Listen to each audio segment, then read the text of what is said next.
Welcome to a March for the Ages. I'm Jamaica Hines from Lanier High School.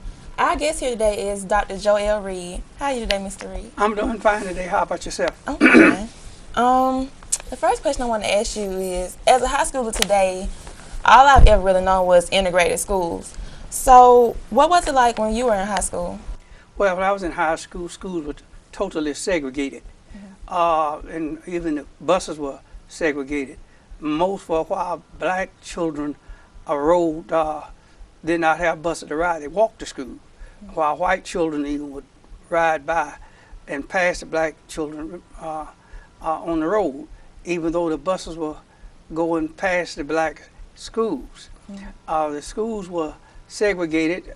We had good teachers, and they really worked hard and instilled in us the importance of you got to be twice as good to be considered. And there was no concern about equality as it relates from the white standpoint. But blacks were always told, we knew we were mistreated, but there was nothing people could do about it because the system perpetuated segregation, and that was the system. So, but now it's a big difference because of people who worked hard to make things better for even my children and even you and all the others, because when the Supreme Court ruled in 1954 that separate but equal is unconstitutional, that really didn't have a big impact. It was 10 years later, or almost, well, I guess about 11 years later, before Alabama schools really became desegregated through a major court decision by the U.S. District Court here in Montgomery, where Judge Johnson and Judge Richard Reeves, and I believe it was Judge Grooms, was a three-judge panel that ordered all Alabama schools desegregated. Now, we had little separate cases. Montgomery versus Carr. You had cases in Mobile, the Bertie Mae Davis case.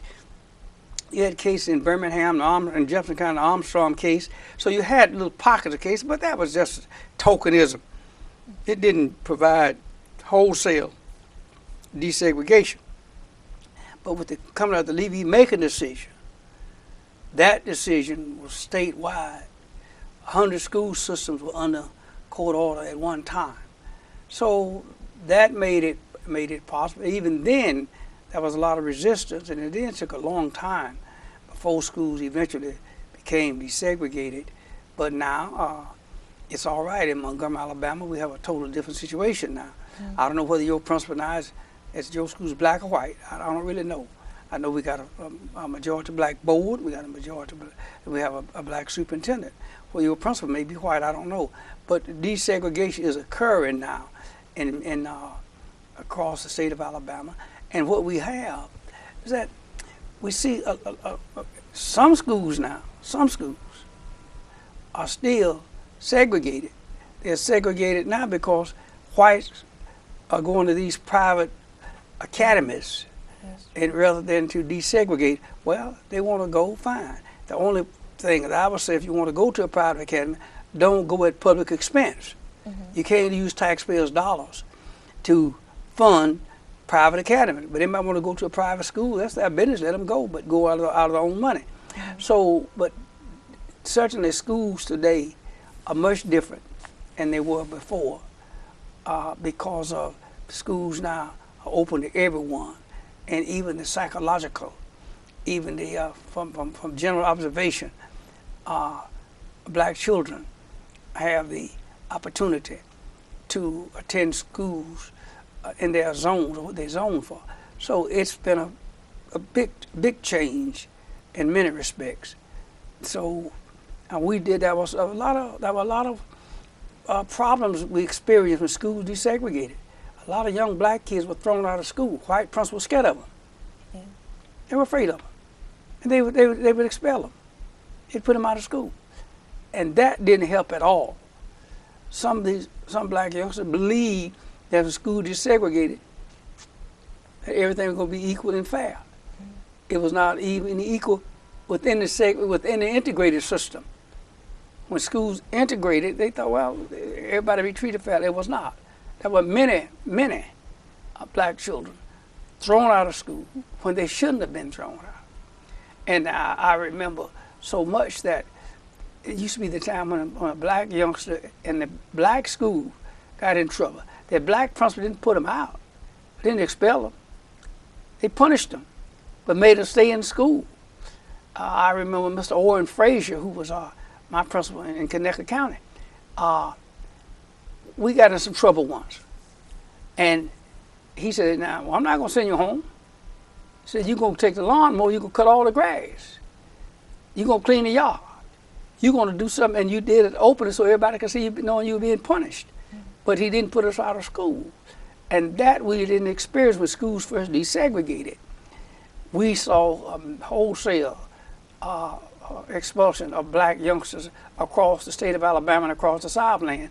And we also saw the wholesale dismissal and massive demotion of black educators because the white superintendent didn't have a problem telling the black principal, well, we're going to close your school and you go there and be the assistant to the vice assistant with nothing to do. Or you go be in charge of the textbooks. You go be anything, but you cannot even be over these white students. In Montgomery, Alabama, for example, when schools desegregated, at Carver and at Booker Washington, they put co-principals at that school, but the co-principals were white. They did not do that at Lee and Lanier and Jeff Davis. They didn't do that. They put, for a while, co-principals at the two black schools, predominantly black schools, or the historical black schools. They put co-principals there, but the co-principals were white. And I remember once Judge Johnson had appointed a committee to look at the school and report back to the court on how things were going. And it turned out that I was on that committee. And we were reporting to the court. Earl Pippin was the, you don't know him, but he was a white gentleman in Montgomery that was very broad-minded. Everybody looked to Earl. Earl was often the person to communicate to the black folk from the white folk. But it turned out that particular day we were in Judge Johnson's court, and it was an informal discussion about it. And I made a remark. I said, Judge, what they've done, they have put co-principals at the two black schools, but they didn't do that at the white school. And it seems to me they ought to do the same thing at the white schools. So he said, no, Mr. Reed, I differ with you on that. He said, we got two ridiculous situations. Why have five? And pretty soon those co-principals were gone. But at any rate, it was that kind of thing that brought it about. But right now we are trying to make it work. And the most important thing now is for children to get an education. And then one problem we do have, the dropout rate is absolutely too high. It's too high. And I think that blacks got to bear part of the burden for these kids getting dropping out of school. We have, the parents have an obligation, full obligation, to be certain that their children stay in school, and that we have too many dropouts. And a child who drops out of school today is doomed. It's just doomed. He's not going any place unless they go to the graveyard of prison, because they can't do anything. They're not employable. You can't even employ them because they can't work. They don't know how. They don't have any kind of skills. They can't hardly read, can't hardly write. And that's why it's so important. And I'm going to use this opportunity for those who are under the sound of my voice to tell parents, get your children in school and make them stay in school. And don't you believe everything your child tells you when he come home. Don't believe everything. Because some people say, my child won't lie, but any child will lie. They will all lie to save their own little skin. But parents have an obligation. They ought to go to PTA meetings. They ought to go to PTA meetings. Because I'm a strong advocate. I think PTA meetings ought to be at night so that parents who are working every day can go to PTA meetings when they get off work. So I favor PTA meetings being at night so that parents can really talk to teachers about their children's behavior and how they are progressing in school. So that's a quick summary. I've had a long summary before some things. So I have another question. What is the most vivid memory that you have of the Civil Rights Movement? Oh, God, there's so many. I guess one thing I'll never forget is that the fact that when we had the sit-ins in Montgomery, because that wasn't the beginning of the civil rights movement, but that was in the midst of we had the sit-ins. In Montgomery, we went to the Montgomery County Courthouse to desegregate that. I was at Alabama State University at that time, and several of us went to the courthouse, and I was sit down at the courthouse, and we asked for some food. They shut the doors, and so when I said shut the door, they closed the place down, and that was the thing I'll always remember because I was deeply involved in that. I'll always remember that the Freedom Riders, the suffering they encountered here in Montgomery at the bus station. I remember that. I remember helping to form SNCC, Student Nonviolent Coordinating Committee. That's SNCC. We formed that organization in Raleigh, North Carolina on the Easter weekend in 1960. We went up there and had a car, Reverend Abernathy. Some of them gave us the money to go, but we went up there and a friend of mine, James Richburg, had a pink and cream colored Ford. We went up there in that car, four of us, Bernard Lee, Anna Ruth Young, and Richburg and I went. And we helped set up SNCC. That's a memory that I have. So there are a lot of things that I can remember from it. Which was the most vivid, I don't know.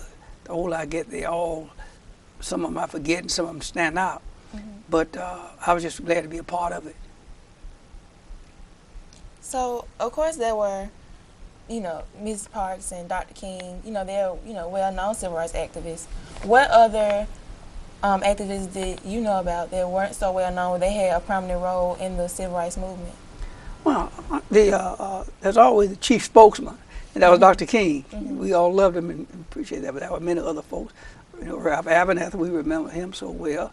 And we remember, I think Rufus Lewis was very prominent. Reverend Solomon Say was very prominent in the movement. Then there were students. Bernard Lee, he's dead now, but a lot of folks don't remember Bernard because he was not the front line person, but he was Dr. King's aide, though he was very close to Dr. King.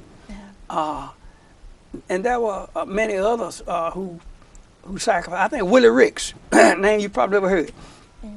Willie Ricks was he one of the stormtroopers. He'd go out and he took the beatings. He was out there on the front line. He too suffered a lot.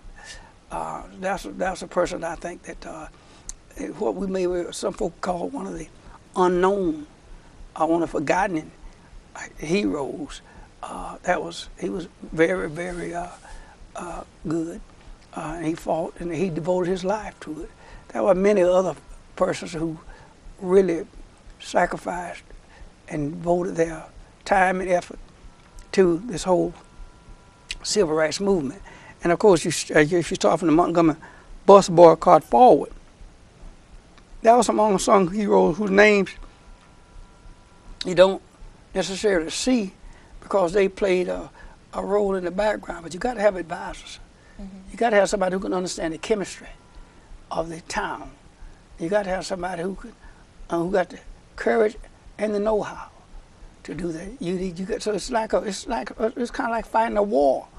You got to have your generals, you got to have your colonels, you got to have your sergeants, you got to have everybody, and everybody has a role to play.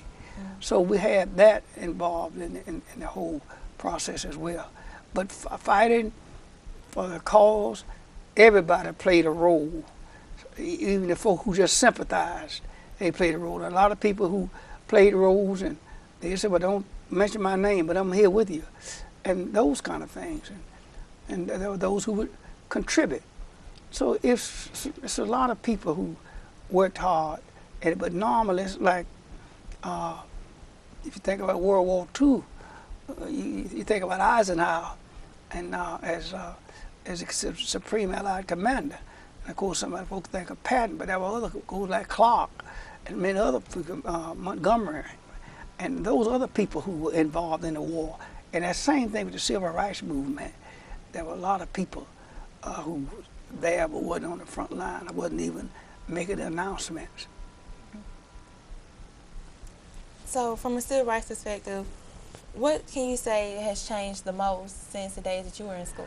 I've been thinking about that and trying to think. And a lot of things, let me tell you what I think may have been the biggest thing that happened, may have been.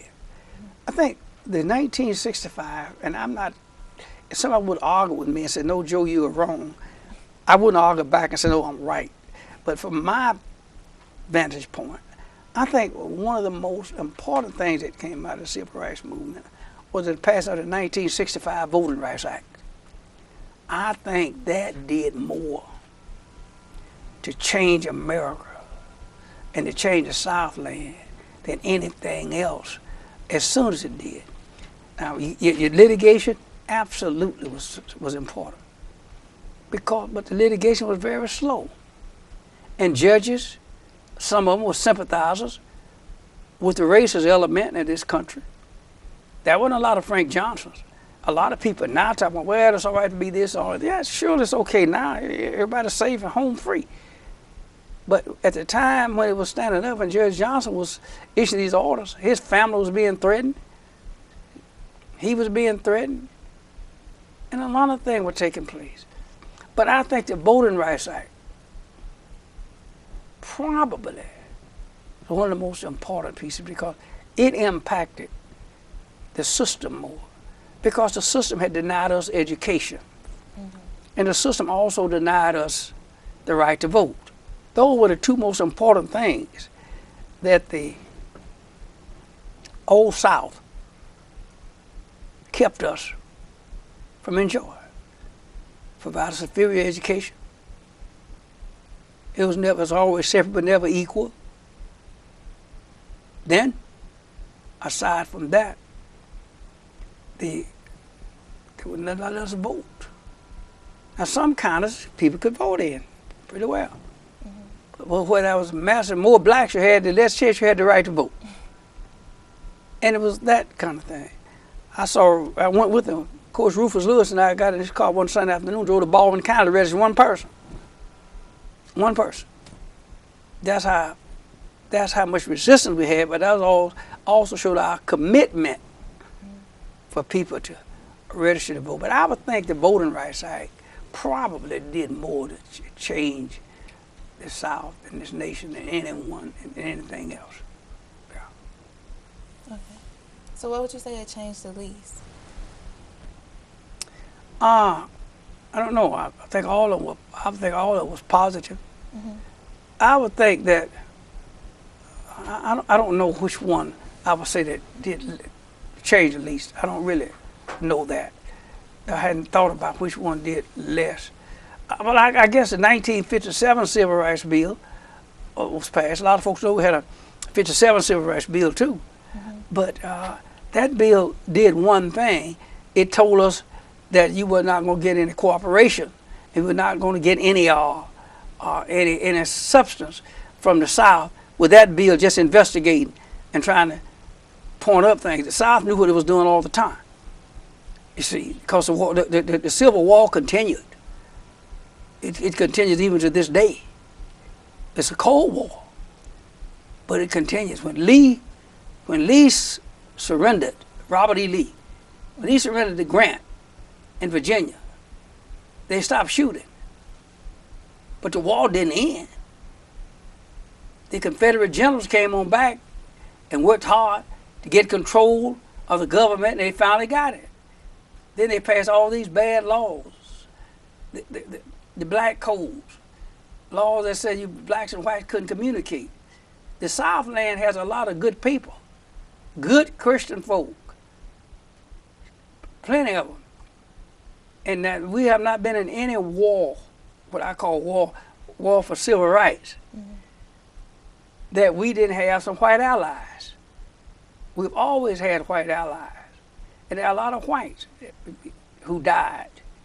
When you look at the picture of Selma, you saw where some young whites gave their lives so that blacks could enjoy the fulfillment of the American dream as guaranteed by our Constitution. But the resistance that we receive, even to this very day, as we speak, we talk about what blacks and whites are experiencing. I'll be the first to tell you, things have changed tremendously since the days when I was a youngster, or since or even the last 40 to 50 years. A lot has changed. Mm-hmm. But it still goes on. And we still got to keep fighting. We still got to keep pushing. We can't give up because equality has not been achieved. And when it's going to be achieved, I don't know. It may be not to come before Jesus comes. I don't know. But we know one thing, that we must continue our struggle. We must continue to fight. And blacks have a responsibility to fight too. And there are a lot of whites who've been helping. And they continue to help. And that's been the good part about this whole process. That's why there have been those who would oppose black progress. There have been some whites equally committed to black progress. And they demonstrated that. And that's been a blessing. And so whites have given, whites have fought, and whites have always been there. They were there during the abolition movement. They were there during the following the Reconstruction. The various churches across the country, the United Church of Christ, the UCC, all of these were all involved in trying to make things better. So we've had our successes have been tremendous. We haven't gotten there yet, but we just keep on marching. Dr. Reed, I just want to say it's been a pleasure to interview you today, and thank you for allowing me to interview you as well. And this has been In a March for the Ages. I'm Jamaica Hines from Lanier High School, and our guest today has been Dr. Joel Reed. Thank you, Dr. Reed. Thank you.